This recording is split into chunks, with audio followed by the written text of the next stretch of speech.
Assalamualaikum warahmatullahi wabarakatuh. Alhamdulillah hamdan katsiran thayyiban mubarakan fih kama yuhibbu rabbuna wa yarda. Asyhadu an la ilaha illallah wahdahu la syarika lah wa asyhadu anna Muhammadan abduhu wa rasuluhu amma ba'd. Qala Allah ta'ala fi kitabil karim, a'udzu billahi minasyaitonir rajim. Ya ayyuhalladzina amanu taqullaha haqqa tuqatih wa la tamutunna illa wa antum muslimun. Wa qala Nabi sallallahu alaihi wasallam, man salaka tariqan yaltamisu fihi ilman sahalallahu lahu bihi tariqan ilal jannah. Alhamdulillah, kita bersyukur kepada Allah Subhanahu wa taala yang masih memberikan kita kesehatan, masih memberikan kita waktu luang pada malam hari ini, sehingga kita bisa melanjutkan kembali pertemuan kita pada penjelasan atau tadabbur pada surat Al-Fajr. Ya, sebelumnya mari kita awali pertemuan ini dengan membaca Al-Fatihah dan dilanjutkan dengan murajaah, mengulang kembali membaca surat Al-Fajr. Kita mulai dari ta'awud. A'udzu billahi minasy syaithanir rajim. Bismillahirrahmanirrahim. Alhamdulillahi rabbil alamin. Ar-Rahmanir Rahim. Maliki yaumiddin. Iyyaka na'budu wa iyyaka nasta'in. Ihdinas siratal mustaqim. Siratal ladzina an'amta 'alaihim ghairil maghdubi 'alaihim waladdallin.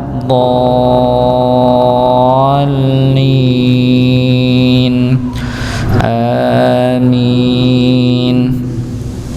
Bismillahirrahmanirrahim. Wal fajr wa layalin 'ashr wasyaf'i wal watr wal layli idza yasr. Hal fi dzalika qasamul lidhi hijr. Alam tara kaifa fa'ala rabbuka bi'ad. Irama dzatil 'imad. Allati lam yukhlaq mithluha fil bilad. Wa thamud alladhina jabu as-sakhra bil wad. Wa fir'auna dhil awtad. Alladhina taghaw fil bilad. فأكثروا فيها الفساد. فصب عليهم ربك سوط عذاب. إن ربك لبالمرصاد. فأما الإنسان إذا ما ابتلاه ربه فأكرمه ونعمه فيقول ربي أكرمن. وأما إذا ما ابتلاه فقدر عليه رزقه فيقول ربي أهانن. كلا بل لا تكرمون اليتيم ولا تحاضون على طعام المسكين وتأكلون التراث أكلا لما وتحبون المال حبا جما كلا إذا دكت الأرض دكا دكا وجاء ربك والملك صفا صفا وجيء يومئذ بجهنم يومئذ يتذكر الإنسان وأنى له الذكرى يقول يا ليتني قدمت لحياتي فيومئذ لا يعذب عذابه أحد ولا يوثق وثاقه أحد يا أيتها النفس المطمئنة ارجعي إلى ربك راضية مرضية فادخلي في عبادي وادخلي جنتي.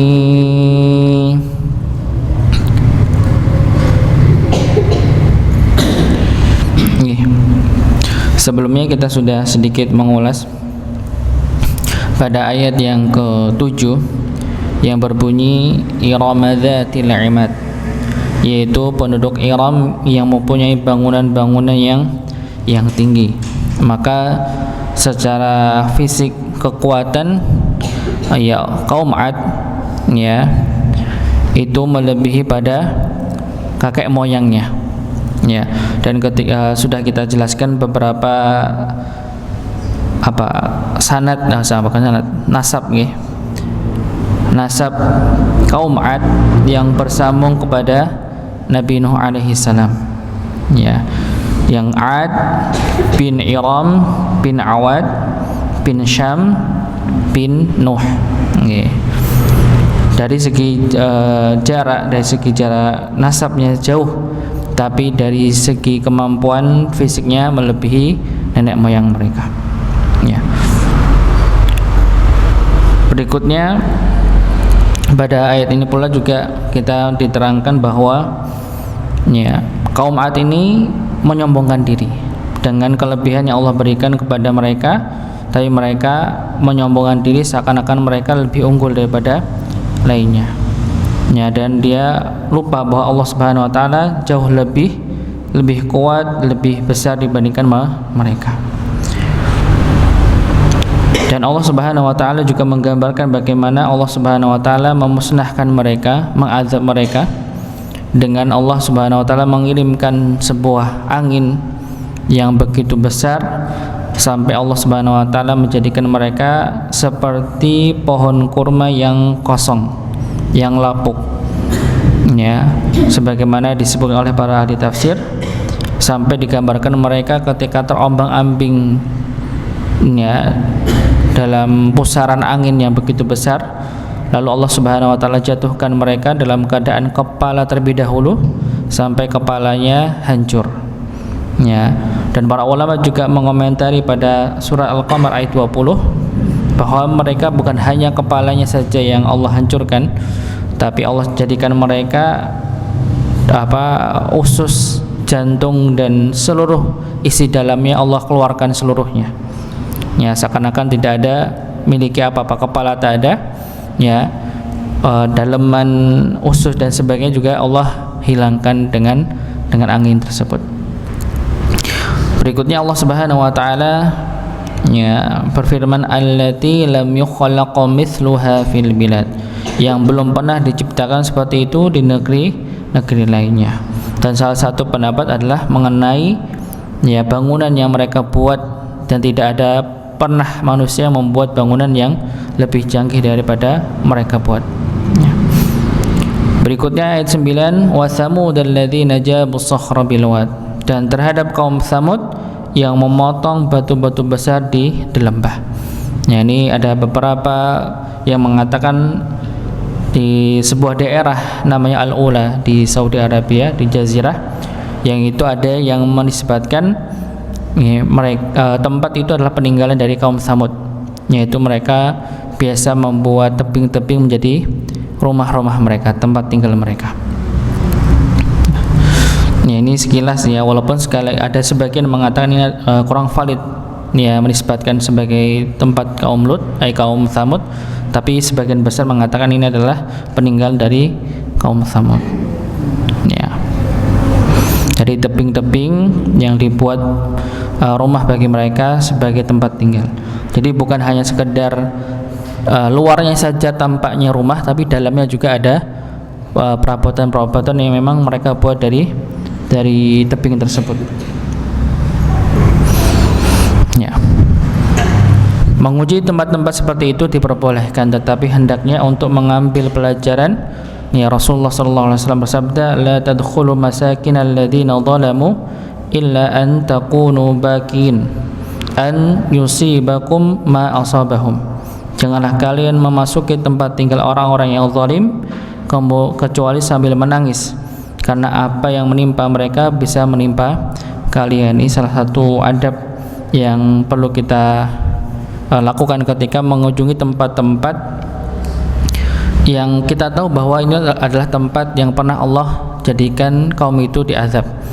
Ya, ada beberapa tempat, salah satunya adalah ini, yaitu tempat peninggalan kaum Tsamud. Ya, mungkin ketika kita di daerah Sodom misalnya, kaumnya Nabi Lut misalnya, atau ketika kita diizinkan untuk berkunjung di Laut Merah misalnya begitu nggih, maka di tempat-tempat itu kita dituntut untuk merenung ya tentang kekuasaan Allah Subhanahu wa taala, bahwa dahulu kala ada sebuah kaum yang Allah hancurkan, Allah azab. Tapi ternyata begitu yang pernah kita sampaikan juga, tempat yang tadi kita sampaikan sebagai peninggalan kaum Tsamud yang sekarang dikasih nama Al-Ula, itu dijadikan tempat konser begitu nggih. Dan baru saja kami tanyakan ke teman saya yang masih kuliah di sana, ya memang benar adanya begitu, memang dibuat konser begitu tempatnya. Ya ini ya miris begitu nggih.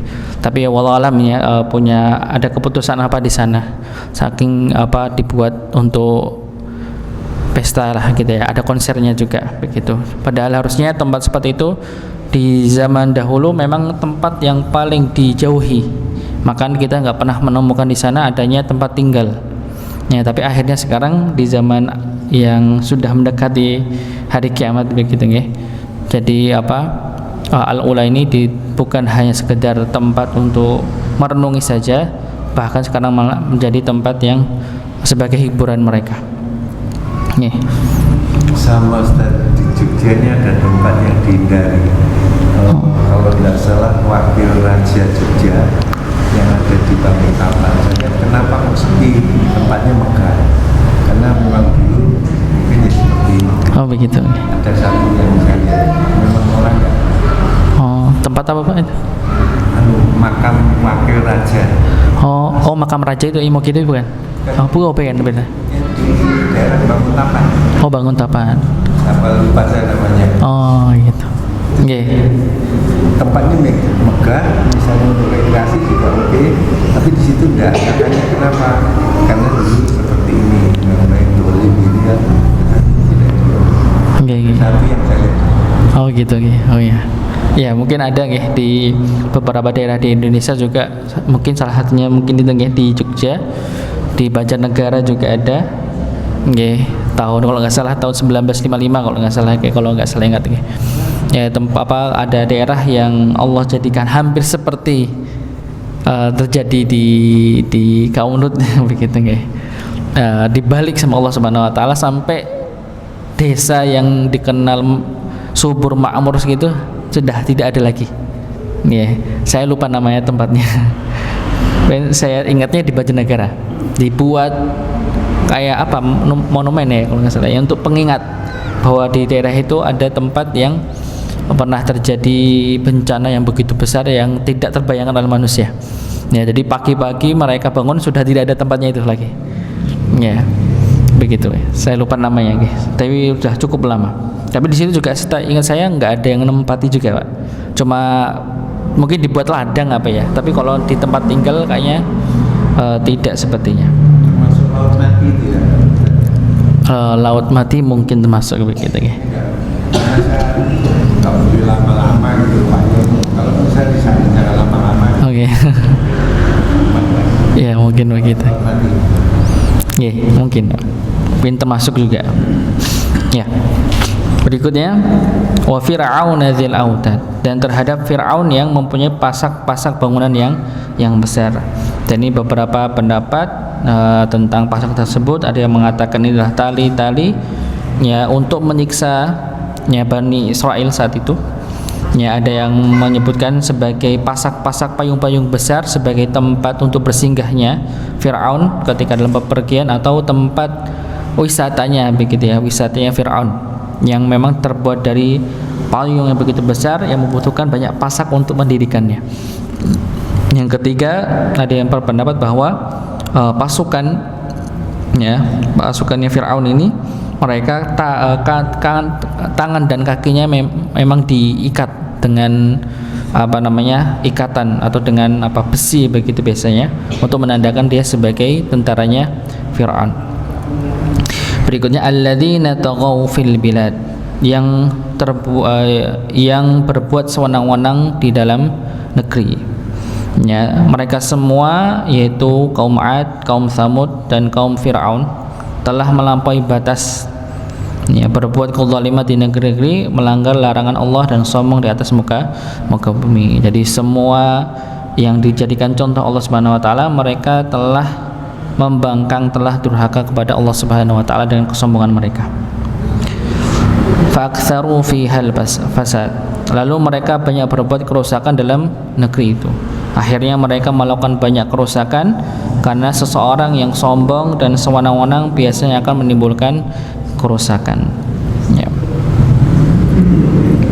Fasabba 'alaihim rabbuka sawta 'adab, karena itu Tuhanmu menuangkan cemeti azab kepada mereka.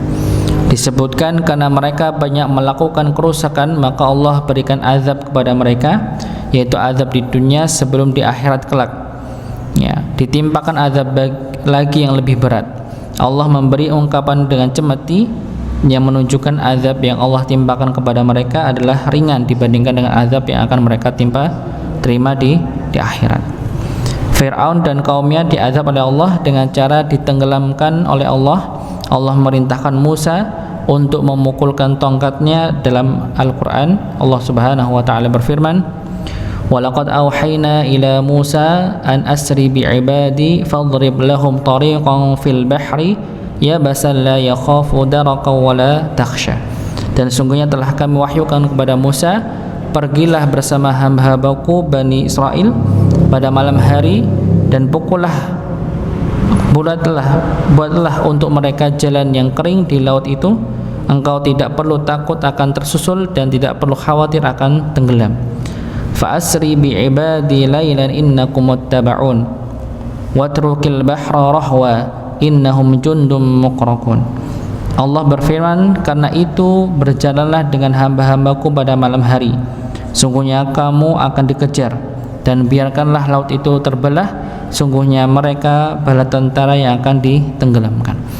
Jadi pada ayat yang ke-13 ini Allah Subhanahu wa taala ingin menyampaikan bahwa orang-orang yang tadi yang dimaksud, ya kaum 'Ad, kaum Tsamud dan Fir'aun, itu Allah akan berikan azab di dunia sebelum mereka akan merasakan azab di neraka. Ya, dengan istilah cemeti menunjukkan bahwa azab yang Allah berikan di dunia itu tidak ada apa-apanya dengan di akhirat nanti. Bahkan Allah Subhanahu wa taala memberikan contoh, ya, seperti yang kejadian dialami oleh Fir'aun. Ketika Fir'aun ini mengejar Nabi Musa dengan Bani Israel, akhirnya Allah Subhanahu wa taala memerintahkan Nabi Musa untuk memukul tongkatnya, ya, sebagai tanda untuk nantinya terbuka Laut Merah. Ya, pernah kita sampaikan, Allah Subhanahu wa taala memberikan jalan kepada Bani Israel bukan hanya satu jalan, tapi 12 jalan. Ya, jadi bukan hanya satu jalan, ya, yang Allah bukakan, tapi 12 jalan. Dikarenakan Bani Israel itu ada sekitar 12 suku. Ya, dan Allah berikan jalan 12 itu untuk satu suku pada jalan yang berbeda-beda. Nah, tapi setiap jalan itu ada celah agar setiap orang yang melintasi melihat saudaranya di sampingnya untuk keamanan begitu nggih. Tapi ketika selesai mereka sudah melalui Laut Merah, maka Nabi Musa ini khawatir akan terkejar oleh Fir'aun. Maka ingin memukul kembali untuk menutup kembali jalan yang sudah dibuat tadi. Tapi Allah Subhanahu wa taala mencegah Nabi Musa untuk memukulnya. Ya, karena keadaan Fir'aun ini belum melaluinya. Maka ketika Fir'aun melaluinya pas di tengah-tengah begitu nggih, di tengah-tengah laut, maka Allah baru memerintahkan untuk memukulnya dengan niatan agar Fir'aun dan bala tentaranya tenggelam. Karena di awal ketika Fir'aun ini mau menyeberang ini, Fir'aun sempat ragu. Ya, karena dia baru pertama kali melihat lautan terbelah seperti itu. Ya. Dikarenakan dia gengsi bahasa kita dengan menteri-menterinya yang sudah diajak untuk memburu Nabi Musa dengan Bani Israel, maka sebagai orang yang menganggap dirinya sebagai Tuhan, gengsi kalau takut. Ya Tuhan masa takut kan begitu. Ya, maka tetap dia terbang jalan. Akhirnya Allah tenggelamkan. Ya, akhirnya Allah tenggelamkan. Ya. Ya, ini sekilas ya yang sekarang ini ya, ini bukan zaman dulu ya. Sekarang Laut Merah seperti ini. Merah itu bukan karena airnya merah ya. Ya, tapi kalau kita lihat dari atas dia kelihatan seperti merah-merah, ada merahnya kan, ada gang-gang merah. Ya, di bawah laut itu. Ya. Jadi bukan lautnya warna merah bukan ya. Tapi karena seakan-akan terlihat merah kalau dari kejauhan. Ya. Jadi Laut Merah ini perbatasan Mesir, Saudi, Sudan, Yaman, Ethiopia ya. Nah, ini Laut Merah diantaranya. Ya, cukup lumayan ya. Ya, ini juga sedikit jasad Fir'aun ya yang masih utuh. Ya. Dan ini pahatan tentang Fir'aun ya. Pahatan. Jadi kalau kita di piramid itu biasanya ada ya kayak Borobudur lah, biasanya ada menunjukkan suasana di sana saat itu bagaimana begitu nggih. Nah, ini di piramid juga dibuat seperti ukiran-ukiran yang menceritakan kondisi mereka di sana. Ya, ini salah satu gambaran foto yang diambil jasad Fir'aun yang masih utuh. Ya. Dan pernah diteliti juga, sebagian melihat bagian dalam dari jasad ini ada garam. Jadi menunjukkan memang benar adanya sebagaimana diceritakan dalam Al-Qur'an bahwa Fir'aun itu tenggelam. Bahkan bukan hanya Quran dalam Injil pun juga dikisahkan. Bahkan memang kenapa orang-orang Arab terdahulu ini juga mengetahui tentang kisah Fir'aun. Padahal orang-orang Arab itu yang mereka ketahui kisah turun-menurun itu hanya sekedar dari kaum Ad dan kaum Tsamud saja, karena memang bangsa mereka. Sedangkan Fir'aun ini bukan bangsa dari orang Arab, orang Kipti, orang Mesir. Tapi kisahnya sampai pada orang-orang Arab, dan Allah mengisahkan ulang di dalam Quran untuk memperingati orang-orang kafir Quraisy saat itu. Ya, dan Allah tahu mereka faham dikarenakan orang Yahudi di Jazirah Arab itu menceritakan, karena salah satu cerita yang mereka saking bangganya dengan kisah itu adalah kisah Nabi Musa. Orang Yahudi itu paling suka dengan kisah Nabi Musa. Ya, karena mereka tahu ya pendahulu mereka Bani Israel bersama dengan Nabi Musa. Bahkan kita tahu ya puasa Asyura. Ya, puasa yang para orang Yahudi ini berpuasa pada tanggal 10-nya. Nah, ketika ditanya oleh Rasulullah alasannya apa? Karena mereka ingin merayakan hari itu adalah hari diselamatkannya Bani Israel dari kejaran kejaran Nabi Fir'aun. Ya, begitu. Ini jadi orang Yahudi sering menceritakan kisah Nabi Musa yang diselamatkan oleh Allah dari kejaran Fir'aun. Nah, maka kisah itu terdengar oleh orang-orang Arab, jadi mereka pun tahu. Jadi ketika Allah Subhanahu wa taala berikan contoh tentang kaum Ad, kaum Tsamud, kaum Fir'aun, mereka juga nyambung karena sebelum mereka sudah mengetahui dari mulut ke mulut dari orang Yahudi. Ya. Berikutnya Allah Subhanahu wa taala berfirman, "Inna rabbaka labil mirsad." Sungguhnya Tuhanmu benar-benar mengawasi. Ini adalah peringatan terhadap kaum musyrikin Arab agar tidak sombong dan angkuh yang bisa menjadi penyebab ditimpakannya azab Allah di dunia sebelum di akhirat. Allah mengingatkan mereka akan kejadian yang menimpa kaum Ad, kaum Tsamud, Fir'aun dan bala tentaranya karena kesombongan mereka. Karena Allah mengawasi amal perbuatan mereka, kekufuran dan kesombongan mereka, tidak ada satu amal meskipun yang luput dari pengawasan Allah Subhanahu wa taala. Jadi Allah Subhanahu wa taala menyampaikan bahwa apa yang mereka lakukan, ya, kaum Tsamud, kaum Ad, Fir'aun ini, semua amalan yang mereka lakukan Allah awasi. Ya. Jadi ketika Allah Subhanahu wa taala mengazabnya, Allah Subhanahu wa taala juga memiliki buktinya. Ya, maka sekali lagi, ya, bukan Allah yang menzalimi mereka, tapi yang membuat Allah menimpakan azab dikarenakan kezaliman mereka sendiri. Ya. Karena nanti di ayat lain sebutkan ada beberapa orang-orang kufar ini yang mengatakan bahwa Allah itu menzalimi. Tapi Allah balik, sebenarnya mereka yang menzalimi mereka sendiri dikarenakan perbuatan mereka sendiri. Berikutnya Allah Subhanahu wa taala berfirman, "Fa ammal insanu idza mabtalahu rabbuhu fa akramahu wa na'amah fa yaqulu rabbi akraman." Maka adapun manusia apabila Tuhan mengujinya lalu memuliakannya, ya, dan memberinya kesenangan, maka dia berkata, Tuhanku telah memuliakanku. Jadi kalau orang-orang kafir itu kalau dia mendapatkan harta yang melimpah, maka mereka mengatakan Tuhanku telah memuliakanku. Kalau rizkinya itu lancar, dia mengatakan Allah telah memuliakanku.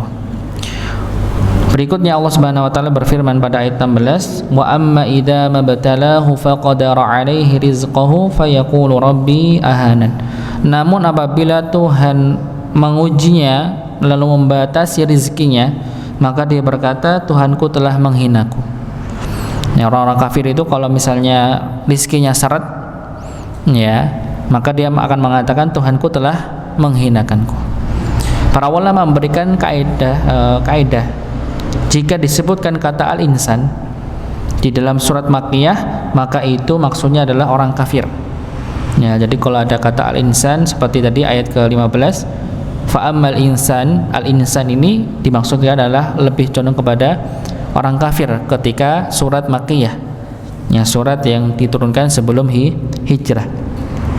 Ya, di dalam surat Makkiyah, maka itu maksudnya adalah orang kafir, kecuali ada dalil yang memalingkannya. Jadi kalau ada dalil khusus yang memalingkan makna itu, maka bisa jadi makna itu bukan orang kafir, tapi secara umum adalah orang kafir. Bahkan sebagian ahli tafsir menyatakan bahwa kedua ayat ini turun untuk Umayyah bin Khalaf al-Jumahi. Umayyah bin Khalaf, Umayyah itu salah satu pembesar Quraisy di zaman Nabi, yang dia dikenal salah satu tokoh yang paling kaya, punya bisnis di mana-mana, ya, bahkan bisnisnya yang paling besar adalah dia itu membodohi banyak orang, ya, dengan patung-patung yang ada di Ka'bah. Karena setiap orang itu ketika mengunjungi Ka'bah dan menemui patung itu harus memberikan sesuatu, entah uang, entah apa, ya, dan yang itu jadi sumber penghasilan dia. Ketika Nabi Muhammad SAW diutus dan berdakwah, otomatis penghasilan dia seret, ya, karena nggak ada yang mau mengunjungi patung-patung mereka lagi. Maka dia termasuk orang yang paling getol untuk memusuhi dakwah Nabi, ya, dengan hartanya, dan orang yang sering membuat siasat agar Nabi itu dihindari orang. Jadi istilah Nabi itu adalah seorang penyihir, pendusta, orang gila, itu dia yang buat. biar orang-orang nggak percaya sama dakwah Nabi. Ketika Nabi juga pernah dikepung oleh orang yang hendak membunuhnya, dia juga yang membuat itu. Ya, bahkan makanya dia banyak dosa yang dia lakukan kepada Nabi. Ya, bahkan saking dianya kikir dengan harta, ya, terlalu tamak dengan harta, ya, sampai Allah menghinakannya. Ya. Dua ayat ini adalah gambaran pola pikir orang kafir. Jika diberi rizki mereka merasa dimuliakan, tetapi jika rizkinya disempitkan, mereka merasa dihinakan.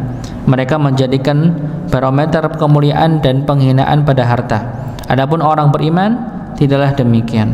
Orang beriman akan merasa dimuliakan jika diberi taufik untuk beribadah kepada Allah. Mereka menjadikan barometer kemuliaan dengan ketaatan dan barometer penghinaan dengan kemaksiatan. Nah, ini orang-orang kafir ini mengukur kemuliaan dengan harta yang dia miliki. Maka kenapa kok mereka paling susah untuk bersedekah? Karena memang mereka beranggapan harta ini sebagai kemuliaan mereka. Kalau dia mensedekahkan harta, kemuliaan mereka akan berkurang. Ya, maka mereka bagaimana caranya biar mendapatkan harta yang banyak sebanyak-banyaknya. Mau haram, mau halal dia nggak peduli. Yang penting harta itu akan menjadi miliknya. Berikutnya pada ayat yang ke-17 Allah Subhanahu wa taala berfirman, "Kalla bala tukrimunal yatim." Sekali-kali tidak, bahkan kamu tidak memuliakan anak yatim. Ya, sekali-kali tidak, yaitu Allah membantah cara berpikir orang kafir bahwasanya kalau kaya dimuliakan, kalau miskin dihinakan, karena harta bukanlah ukuran kemuliaan dan kehinaan. Seseorang itu bisa mulia baik dia kaya maupun miskin. Cara berpikir demikian adalah cara berpikir orang kafir. Kemudian kemuliaan dan kehinaan berdasarkan harta, sehingga mereka tidak memuliakan anak-anak yatim karena tujuan mereka adalah dunia dan dunia. Jika mereka bersedekah maka hartanya akan berkurang. Jika hartanya berkurang maka kemuliaan akan berkurang. Atau bahkan mereka karena tamaknya dengan dunia yang dianggap sebagai barometer kemuliaan, sehingga mereka memakan harta anak yatim. Ya, jadi saking mereka mengukur harta sebagai kemuliaannya, maka sampai harta anak yatim pun juga dia diembat, ya, diambil seenaknya. Maka nggak peduli mau hal haram, nggak peduli. Ya. Berikutnya Allah Subhanahu wa taala berfirman pada ayat ke-18, "Wala tahadduna 'ala ta'amil miskin." Dan kamu tidak saling mengajak memberi makan orang miskin. Ya, demikianlah keadaan orang kafir, tidak ada keinginan untuk saling memotivasi agar memberi makan fakir miskin, karena mereka adalah orang yang pelit yang tujuannya hanyalah dunia. Maka orang-orang yang barometer kemuliaan adalah harta, maka mereka tidak akan saling mengajak, memberikan pun tidak, mengajak pun tidak.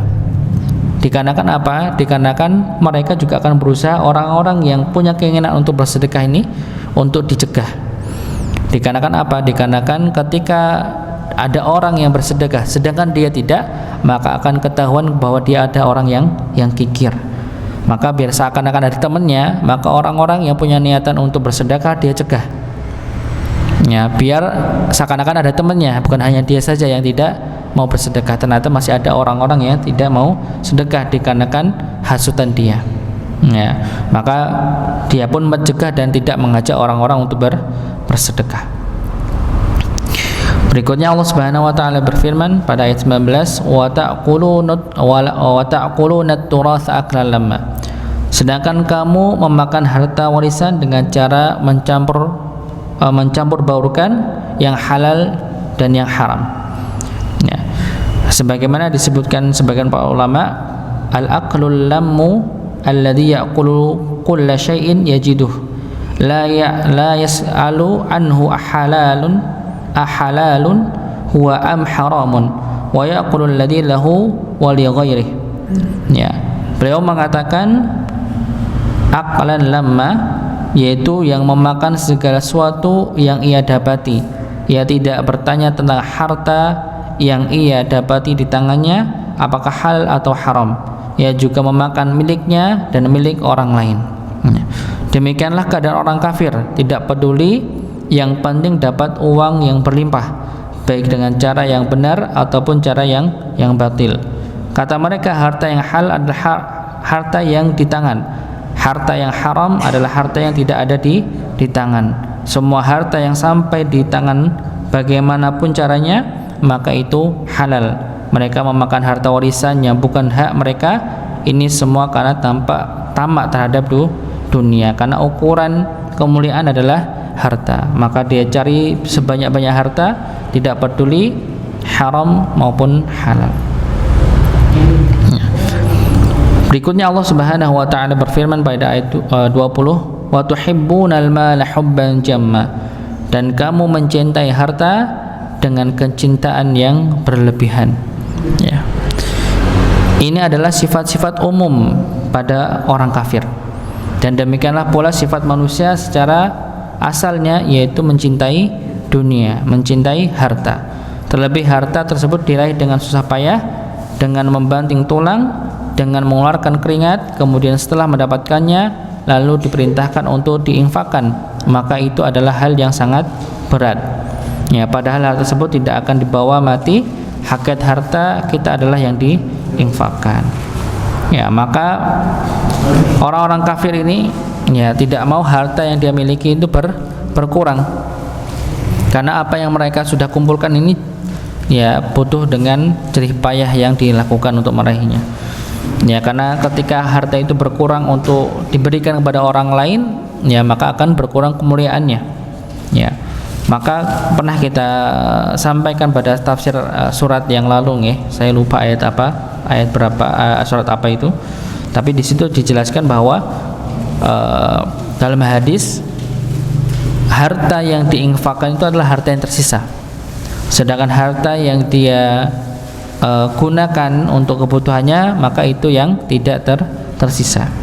Ya, karena harta yang diberikan di jalan Allah itu akan yang tersisa dan akan terus tetap ada. Apalagi nantinya ketika kita di akhirat maka akan baru merasakan ternyata harta yang dia keluarkan untuk jalan Allah itu akan masih ada dan terasa manfaatnya. Ya. Berikutnya Allah Subhanahu wa taala berfirman, kalla idza dukkatil ardu dakkan dakka. Ya, sekali-kali tidak. Apabila bumi diguncangkan berturut-turut, ya berbenturan. Ya. Berikutnya, wajaa rabbuka wal malaku saffan saffa, dan datanglah Tuhanmu sedang malaikat berbaris-baris. Kata para ulama, Allah akan datang ketika melaksanakan persidangan. Dan kejadian ini terjadi setelah semua manusia berkumpul di padang mahsyar di bawah matahari yang berjarak hanya 1 mil dari kepala mereka dan berlangsung dalam waktu yang sangat lama. Persidangan akan ditegakkan setelah Allah mengabulkan syafaat uzma dari Nabi Muhammad SAW. Kemudian datanglah Allah untuk melakukan persidangan terhadap seluruh manusia. Jadi syafaat nanti dari Nabi itu ada 2, ada syafaat uzma dan syafaat khas untuk setiap orangnya. Ya, kalau syafaat uzma ini Rasulullah panjatkan kepada Allah, minta kepada Allah agar persidangan segera dimulai. Karena ketika nantinya kita kumpul di padang mahsyar tidak langsung dimulai, Bu. Masih nunggu Allah untuk hadir. Ya, maka disebutkan wajaa rabbuka wal malaku saffan saffa, dan datanglah Tuhanmu, Allah datang. Ya, sedangkan malaikat sudah berbaris-baris menunggu. Ya, ketika itu Allah datang dikarenakan syafaat uzma dari Nabi Muhammad SAW, biar hambanya, para umatnya itu tidak menunggu lama, karena nunggunya itu bukan hanya berapa jam, bertahun-tahun nunggunya. Ya, itu baru nunggu, belum sidangnya lebih lama daripada itu. Mungkin ini yang bisa kami sampaikan. Mohon maaf jika ada yang kurang dari apa yang kami sampaikan. Mudah-mudahan bisa difahami. Kita tutup dengan doa kafaratul majelis. Subhanakallahumma wa bihamdika asyhadu an la ilaha illa anta astaghfiruka wa atubu ilaik. Assalamualaikum warahmatullahi wabarakatuh.